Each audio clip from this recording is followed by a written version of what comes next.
नमस्कार दोस्तों, welcome to Vigyan with doctor G. I am doctor Govindarajan, radiologist, यानी कि आपका ಸ್ಕ್ಯಾನಿಂಗ್ ಡಾಕ್ಟರ್. ನನ್ನ ಪ್ರೀವಿಯಸ್ ವೀಡಿಯೋಸಲ್ಲಿ ನಾನು ಮೆಡಿಕಲ್ ಇಮೇಜಿಂಗ್ ಡಿಫರೆಂಟ್ ಟೆಕ್ನಿಕ್ಸ್ ಅದ್ರ ಬಗ್ಗೆ ಮಾತಾಡ್ತಾ ಇದ್ದೆ. ಇವತ್ತು for A change let us talk something about something more interesting ಅಥವಾ ಮೋರ್ ರಿಲೆವೆಂಟ್. ಈ ಮೆಡಿಕಲ್ ಇಮೇಜಿಂಗ್ ಮಾಡುವಾಗ ನಾವು ಎಷ್ಟು ಸತಿ ಡೆಫಿನೆಟಿವ್ ಆಗಿ ಇದೇ ಡಯಾಗ್ನೋಸಿಸ್ಸು ಅಂತ ಹೇಳ್ಬೋದು, ಅಥವಾ ಮೆಡಿಕಲ್ ಇಮೇಜಿಂಗಲ್ಲಿ ನಾವು ಯಾವುದನ್ನು ನೋಡ್ಲಿಕ್ಕೆ ಆಗಲ್ಲ ಅಥವಾ ಯಾವುದನ್ನು ಡೆಫಿನೆಟಿವ್ ಆಗಿ ಹೇಳಲಿಕ್ಕೆ ಆಗಲ್ಲ, ಈ ವಿಚಾರಗಳ ಬಗ್ಗೆ ಕೆಲವು ವಿಚಾರ ತಿಳ್ಕೊಳ್ಳೋಣ. ಮೋಸ್ಟ್ ಆಫ್ ದ ಟೈಮ್ ನಾವು ಜನ ಏನು ಅನ್ಕೊಳ್ತಾರೆ, ಸ್ಕ್ಯಾನ್ ಮಾಡಿದ್ರೆ ಎಲ್ಲ ಗೊತ್ತಾಗ್ಬಿಡುತ್ತೆ ಅಂತ ಅನ್ಕೋತಾರೆ. ಕರೆಕ್ಟ್. ಏನಂತಂದರೆ ಇವಾಗ ಕ್ಲಿನಿಕಲಿ ನಾವು ಚೆಕ್ ಮಾಡೋದಕ್ಕೆ ಕಂಪೇರ್ ಮಾಡಿಕೊಂಡ್ರೆ ಸ್ಕ್ಯಾನಿಂಗ್ ಮಾಡಿದ್ರೆ ಡೆಫಿನೆಟ್ಲಿ ನಾವು ಡೀಟೇಲ್ಸ್ ಜಾಸ್ತಿ ಗೊತ್ತಾಗುತ್ತೆ.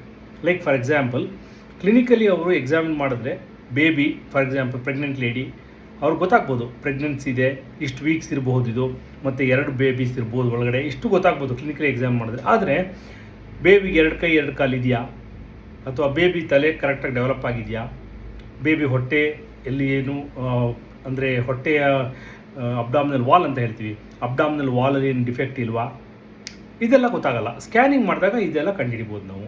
ಸೊ ಕೆಲವು ವಿಚಾರಗಳು ಹೆಂಗೆ ಅಂತಂದರೆ ಸ್ಕ್ಯಾನಿಂಗಲ್ಲಿ ಅದನ್ನು ಕಂಡುಹಿಡಿಲೇಬೇಕು. ಏನೇನು ಕಂಡುಹಿಡಿಬೋದು? ಎಕ್ಸಾಂಪಲ್ ನಾವು ಕೊಡ್ತಾರೆ. ಪ್ರೆಗ್ನೆನ್ಸಿ ಸ್ಕ್ಯಾನಲ್ಲಿ ಒಂದು ಪ್ರೆಗ್ನೆನ್ಸಿ ಇದೆಯಾ ಇಲ್ವಾ ಅದು 100% ಗೊತ್ತಾಗಬೇಕು. ಎಷ್ಟು ಬೇಬಿಗಳಿದೆ ಒಳಗಡೆ ಅದು ಗೊತ್ತಾಗಲೇಬೇಕು 100%. ನಂಬರ್ 3, ಬೇಬಿಯ ತಲೆ ಡೆವಲಪ್ ಆಗಿದೆಯಾ, ಕೈ ಕಾಲುಗಳು ಡೆವಲಪ್ ಆಗಿದಾವ, ಬೆರಳುಗಳನ್ನು ಕಂಡುಹಿಡಿಯೋದು ಕಷ್ಟ, ಆದರೆ ಕೈ ಕಾಲುಗಳು ಓವರಾಲ್ ಡೆವಲಪ್ ಆಗಿದೆಯಾ, ಅಬ್ಡಾಮಿನಲ್ ವಾಲ್ ಏನಾರ ಡಿಫೆಕ್ಟ್ ಇದೆಯಾ, ಇದನ್ನೆಲ್ಲ ಮೇಜರ್ ನಾವು ಕಂಡುಹಿಡಿಯಬೇಕು. ಅಥವಾ ತಲೆ ಒಳಗಡೆ ವೆಂಟ್ರಿಕಲ್ ಅಂತ ಹೇಳ್ತೀವಿ, ಅದು ತುಂಬ ದೊಡ್ಡದಾಗಿದೆಯಾ ಇಲ್ವಾ, ಇದನ್ನು ಕಂಡುಹಿಡಿಬೇಕು. ಹಾಗಾಗಿ ಮಾತ್ರಕ್ಕೆ ನಾವು ಎಷ್ಟು % ವಿಚಾರಗಳನ್ನ ಡೆಫಿನೆಟಾಗಿ ಕಂಡುಹಿಡಿಬೋದು. ಓವರಾಲ್ ನೋಡಿದ್ರೆ ಫೀಟಸಲ್ಲಿ ನಾವು ನಮ್ಮ ಉದ್ದೇಶ ಇರೋದು ಮಗುವಿನ ಪ್ರತಿಯೊಂದು ಅಬ್ನಾರ್ಮಾಲಿಟಿನೂ ಕಂಡುಹಿಡಿಬೇಕು ಅನ್ನೋ ಉದ್ದೇಶ ಅಲ್ಲ.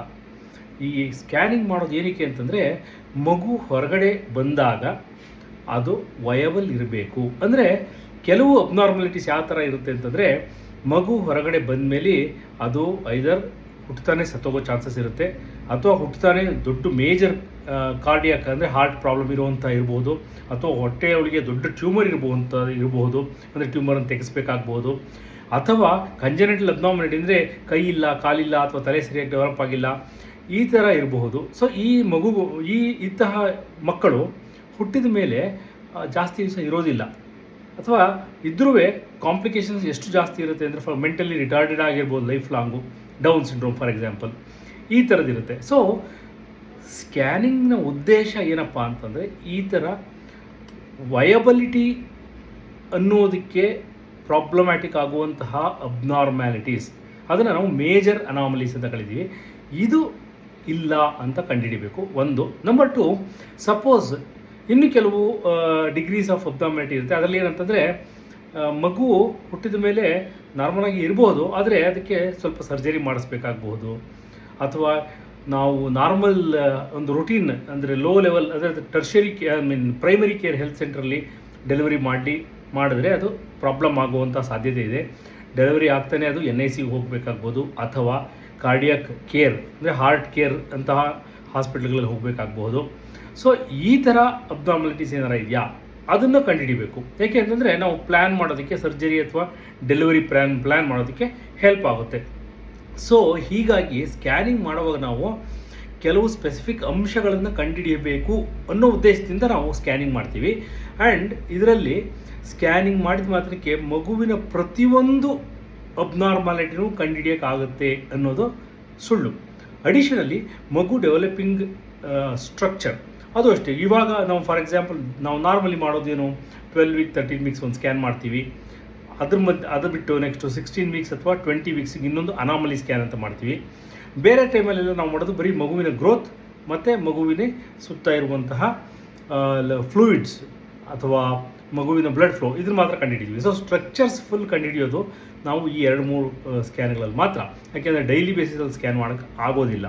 ಸೊ ಹಾಗಾಗಿ ಬೇಬಿ ಎಕ್ಸಾಂಪಲ್ನ ಹೇಳ್ತಿರೋ ಬೇಬಿಯ ಸ್ಕ್ಯಾನಿಂಗ್ನಲ್ಲಿ ಮೇಜರ್ ಅನಾಮಲೀಸ್ ಇದೆಯಾ ಇಲ್ವಾ ಕಂಡುಹಿಡಿಬೇಕು.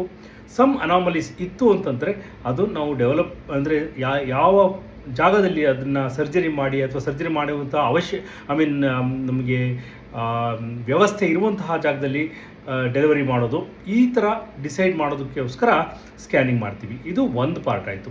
ಇನ್ನು ಬೇರೆ ಸ್ಕ್ಯಾನ್ ಫಾರ್ ನೆಕ್ಸ್ಟ್ ವೀಡಿಯೋಸಲ್ಲಿ ನಾನು I will discuss more about all these things. Example, ಇವಾಗ ನಿಮಗೆ ಪೆಟ್ ಸಿ ಟಿ ಸ್ಕ್ಯಾನ್ ಮಾಡಿದ್ರೆ ಕ್ಯಾನ್ಸರ್ ಡಿಟೆಕ್ಟ್ ಆಗುತ್ತೆ ಅಂತ. ಸೊ ಎಲ್ಲ ಪೆಟ್ ಸಿ ಟಿ ಸ್ಕ್ಯಾನ್ಲು ಎಲ್ಲ ಕ್ಯಾನ್ಸರು ಡಿಟೆಕ್ಟ್ ಆಗುತ್ತಾ? ಇಲ್ಲ. ಬಟ್ ಏನಕ್ಕೋಸ್ಕರ ಪೆಟ್ ಸಿ ಟಿ ಮಾಡ್ತೀವಿ? ಏನಕ್ಕೆ ಅಂದರೆ ಡಾಕ್ಟರು ಕ್ಲಿನಿಕಲಿ ಎಕ್ಸಾಮಿನೇಷನ್ ಏನು ಮಾಡ್ತಾರೆ ಅದಕ್ಕಿಂತ 100 ಪಟ್ಟು ಜಾಸ್ತಿ ಇನ್ಫಾರ್ಮೇಷನ್ ಗೊತ್ತಾಗುತ್ತೆ. ಸೊ ಹೀಗಾಗಿ ನಾವು ಸ್ಕ್ಯಾನಿಂಗ್ ಮಾಡೋದು ಕೆಲವು ಸ್ಪೆಸಿಫಿಕ್ ಪರ್ಪಸ್ ಇಟ್ಕೊಂಡು ಮಾಡ್ತೀವಿ ವಿನಃ ಮನುಷ್ಯನ ದೇಹದಲ್ಲಿ ಅಥವಾ ಬೇಬಿಯ ದೇಹದಲ್ಲಿರುವಂಥ ಇರೋ ಎಲ್ಲ ಅಬ್ನಾರ್ಮಾಲಿಟಿನೂ ಕಂಡುಹಿಡಿತೀವಿ ಅದಕ್ಕೋಸ್ಕರ ಸ್ಕ್ಯಾನ್ ಮಾಡ್ತೀವಿ ಅಥವಾ ಸ್ಕ್ಯಾನಿಂಗ್ ಮಾಡಿದ್ರೆ ಅದೆಲ್ಲ ಗೊತ್ತಾಗ್ಬಿಡುತ್ತೆ ಅನ್ನೋದು ಸುಳ್ಳು. ಗೆಳೆಯರೆ, ಇವತ್ತಿನ ವಿಡಿಯೋ ಇದು ಒಂದು just introduction to the scanning implications. ನನ್ನ ಮುಂದಿನ ವಿಡಿಯೋಸಲ್ಲಿ ಇದೇ ತರಹ ಹಲವಾರು ಅಂಶಗಳನ್ನು ಮಾತಾಡೋಣ. If you want to know more about the limitations of medical imaging, please follow me on Vigyan with doctor G. Jai Hind ದೋಸ್ತು.